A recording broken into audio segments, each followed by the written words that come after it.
Welcome to the subject of microcontroller. This is Professor Meenakshi Pancha from Electronics and Telecommunication Department, Parvati Bai, Yanba, Mujhe College of Engineering. So in this lecture, we will see about why microcontroller is required, what are the learning objectives of the subject, and what are the university schemes provided by, and list of the reference book need to be studied, and what are the syllabus. Let's see in the detail. And brief explanation of all the units and what are the study material required. At the end of the lecture, I will provide all the study materials. So let's begin.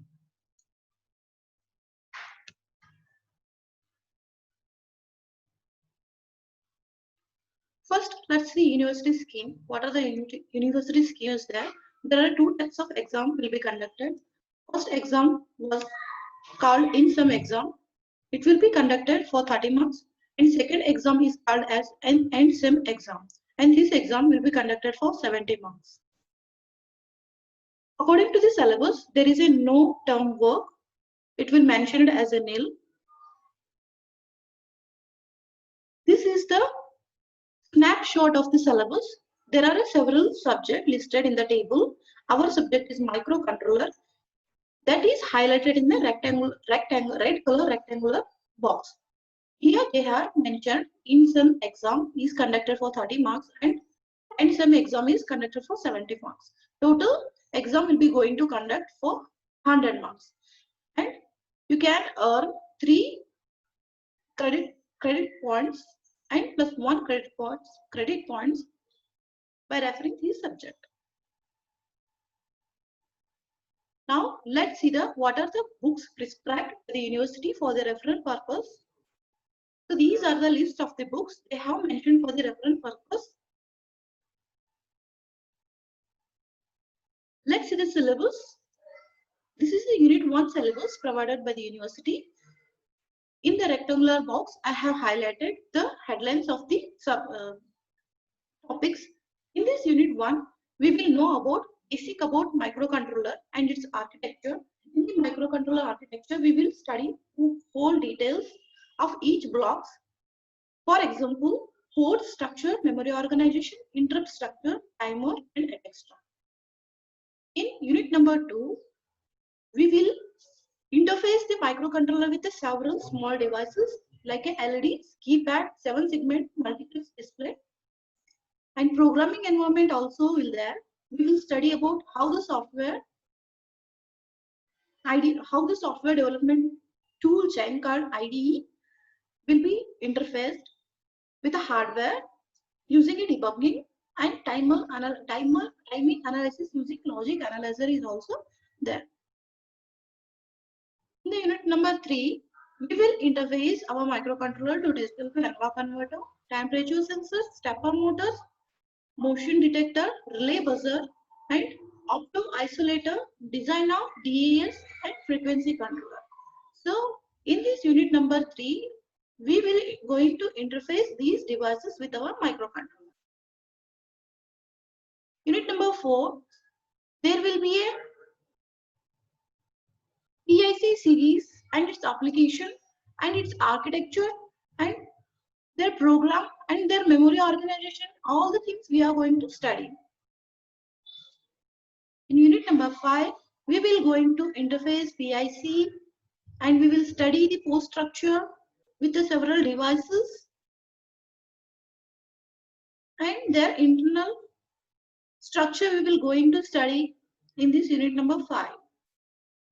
In the unit number 6, we will going to study about communication, that is a serial communication, and there are several memory organizations there like a EPROM, SPI design, PIC test board.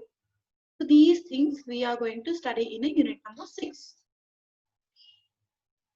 So let's begin from unit number 1. Unit number is named as a Introduction to Microcontroller and its Architecture. First of all, we have to know about the meaning of the microcontroller. What is the word meaning of microcontroller?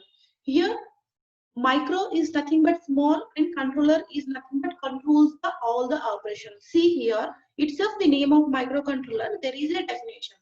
Microcontrollers means these are the small things which are going to control all the operations of particular device. This is the basic things of the microcontroller.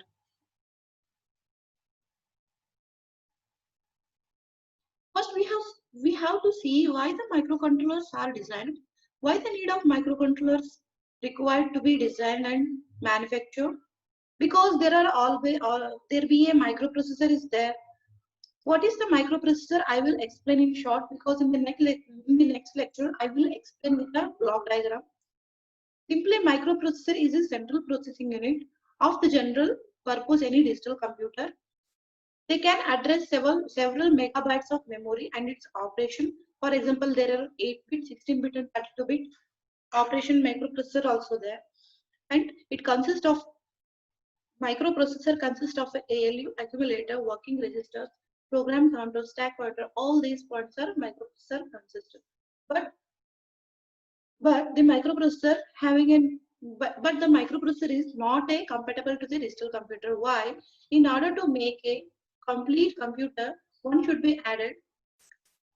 Those are memory. What type of memory? Means ROM, RAM, EEPROM, and ROM. These are several types of memory. They should be included in the proper digital computer. But in microprocessor, there is a no inbuilt memory, and I/O devices, timer counters, programmable peripheral interface, these are not included in the microprocessor. So hence microprocessor does not considered as a complete digital computer. Few examples of microprocessor are IC8279. So this is the drawback of the microprocessor. Due to avoid this drawback, the microcontroller were developed. The microcontroller is a on-chip true computer. It is optimized for the specific applications. The microcontroller consists all the features of the microprocessor as well as the feature required to build a complete computer. The microcontroller itself called as on-chip peripheral device. And it's also called as computer on chip. On-chip peripheral device are also called as a computer on chip. This is proper definition of the microcontroller. You have to write in the examination if there are theory exams are going to conduct, or it may be asked in a objective type of examination. Microcontroller is an integrated circuit that can be programmed to perform a set of functions to control a collection of electronic devices. For controlling the electronic devices, the microcontrollers are used.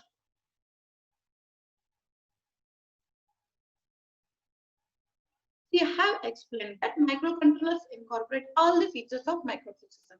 The microcontroller itself, it is a on-chip device or on-chip computer. It's having all the features of microprocessor. So hence it is called as a microcontroller incorporates the features of microprocessor.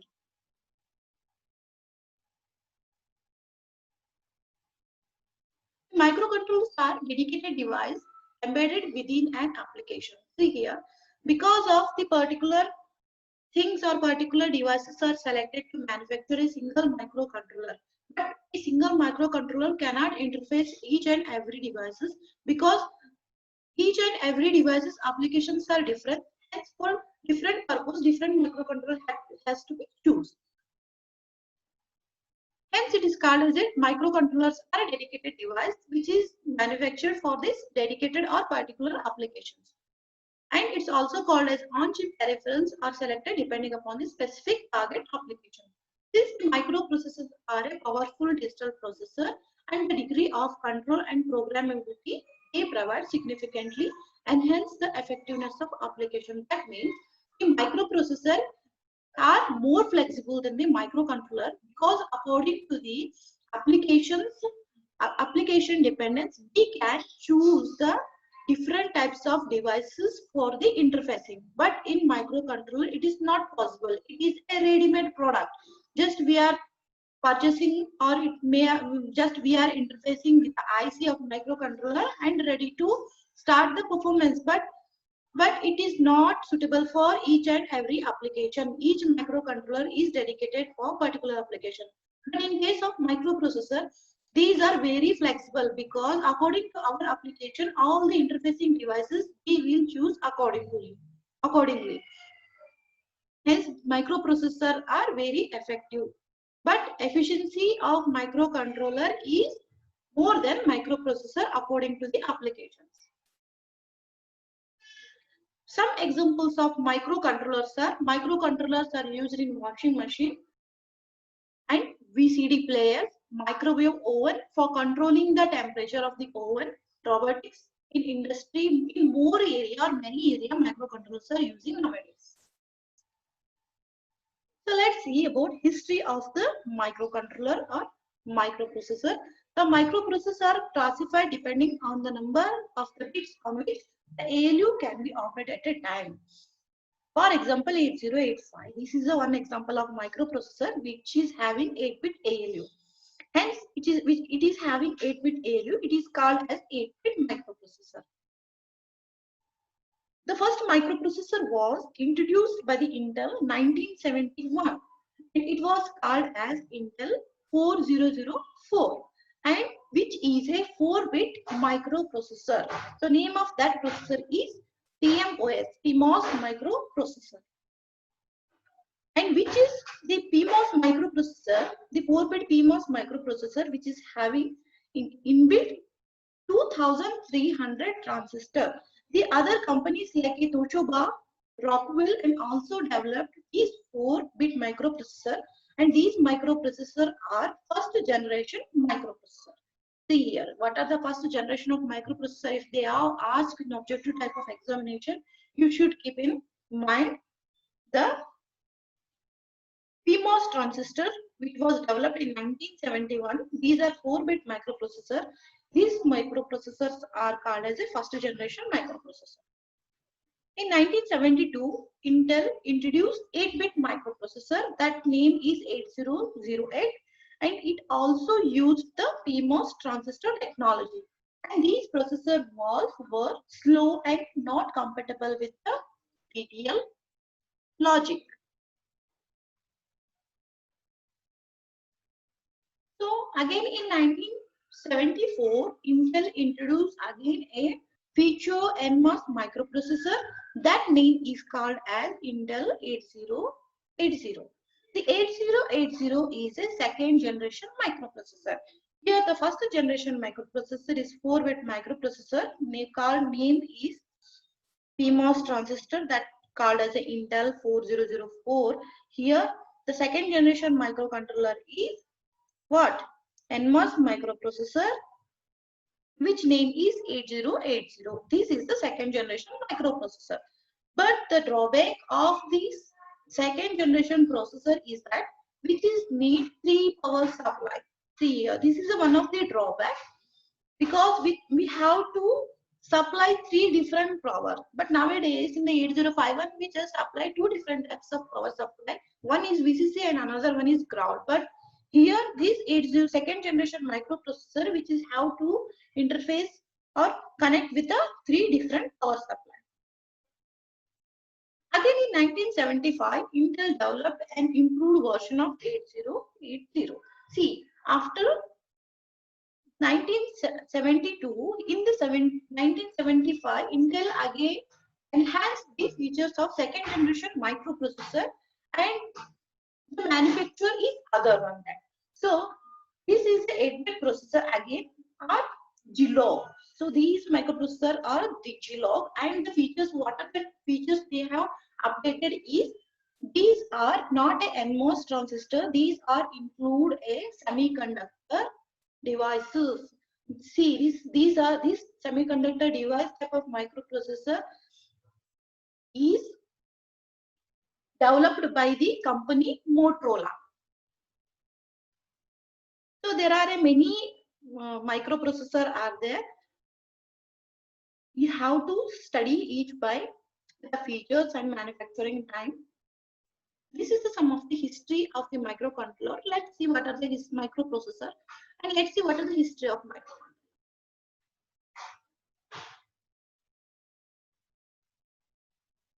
Here, the first 8-bit microcontroller is 8048. It was introduced by Intel in 1976, and later on this performance will be enhanced by the family MCS51 and MCS96 were developed, and this MCS51 family includes a whole family of the microcontroller that have number of ranging from 8031 to 8751.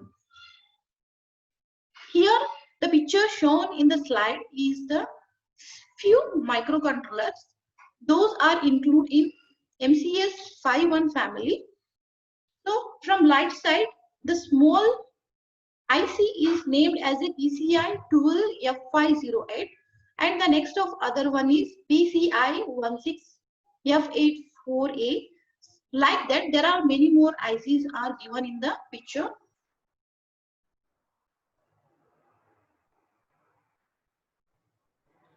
This is some basic introduction about microcontroller. We have seen history also.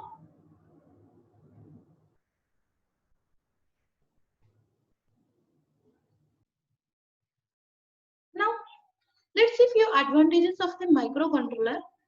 Here, the hardware is very less because single chip microcomputer system, and this is reduce the cost. Because of the microcontrollers are manufactured, there are different types of microcontrollers are there. Each microcontroller is manufactured for particular application, and their particular features is there.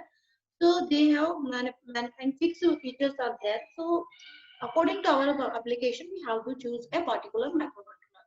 So this is a very simple task. Just we see the requirement of the features, and we have to just pick the microcontroller. So using this, the hardware is very less because they have on chip. All the devices are embedded on chip by using a CMOS technology. So cost is also very less, and size is also very small. The PCB size is also very small, and it increases the system reliability because according to application, each microcontroller is dedicated for those applications only. So reliability, efficiency, all the things are increased.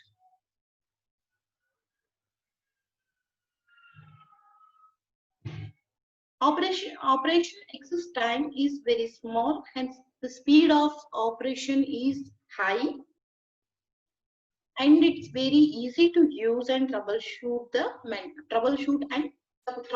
problems, and for maintenance purpose also the microcontrollers are very reliable. Here the most pins can be programmed by the user in order to perform a different functions. User can program to perform a different operations. So all the pins of the 8051 microcontrollers are multifunction pins.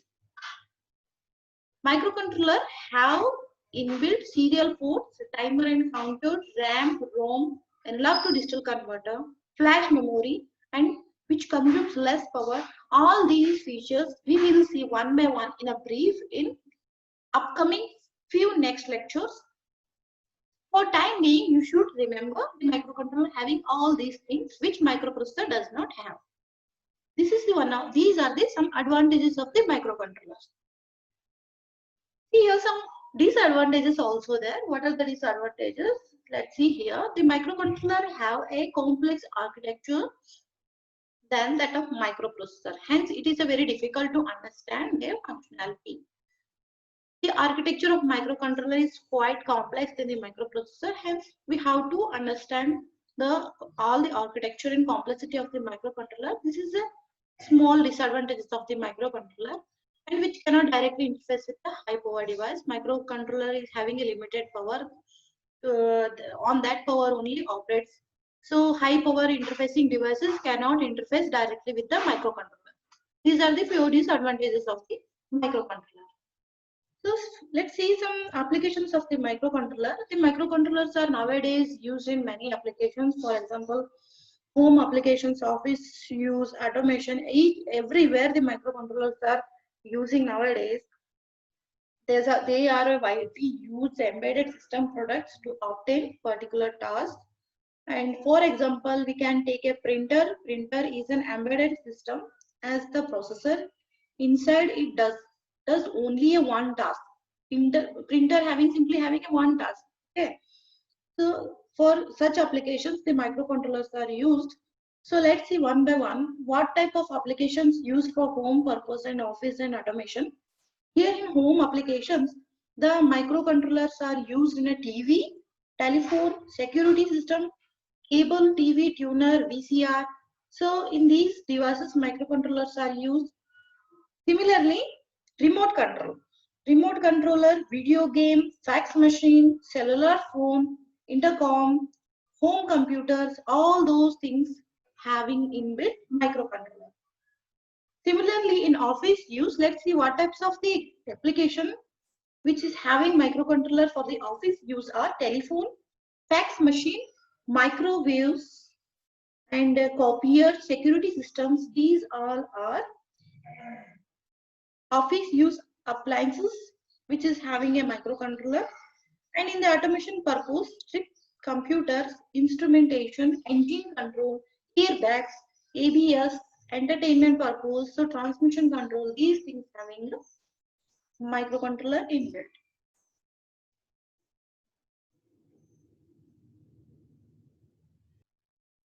So now see what are the criteria for choosing a microcontroller.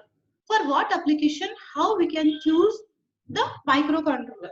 See, there are some criteria which is the microcontroller should be chosen based upon our requirement and the effectivity, and what are the software availability there for editing or programming.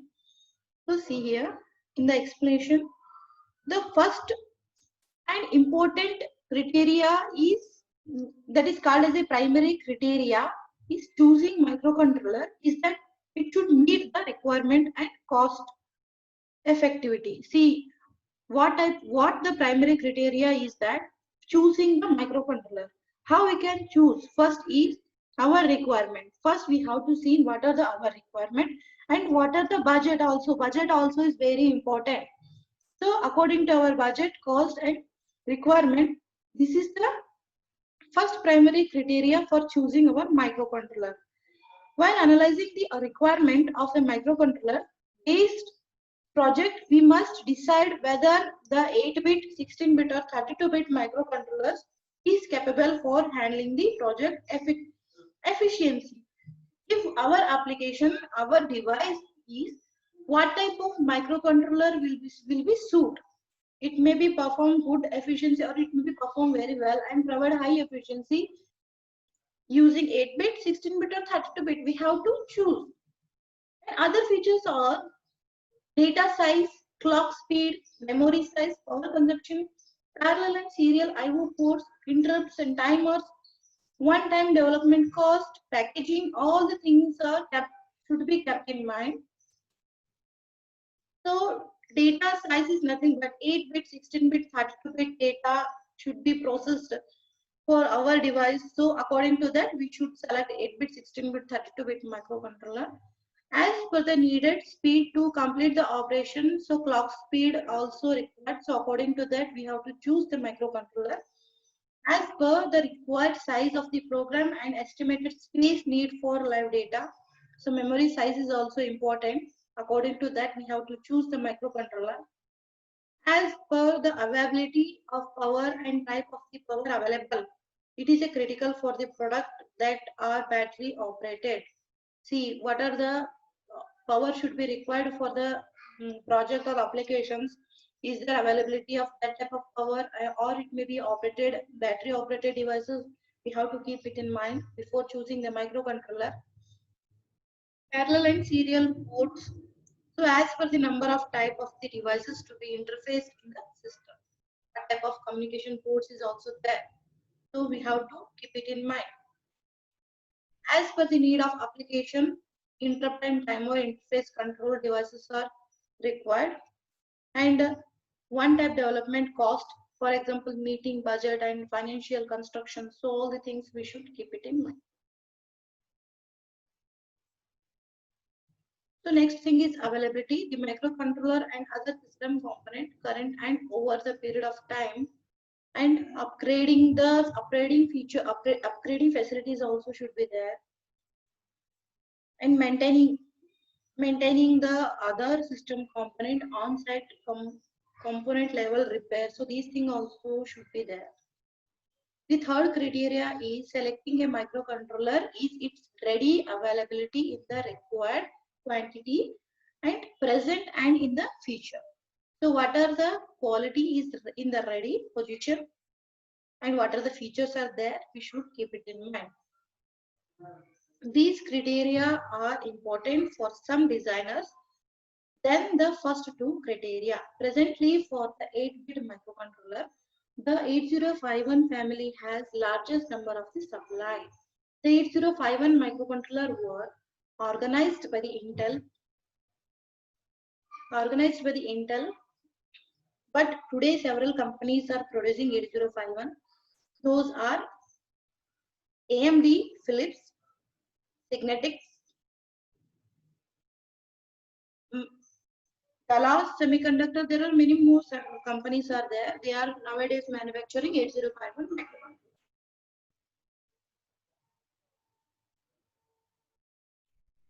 So this is the introduction about microcontroller. In this lecture, we have seen introduction and history, application, advantages and disadvantages. Many things we have seen in this lecture.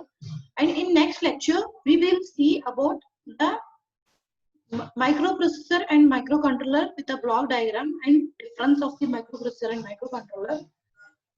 And what are the classifications of microcontroller? So we will see in the next lecture. This is enough for the day. Thank you.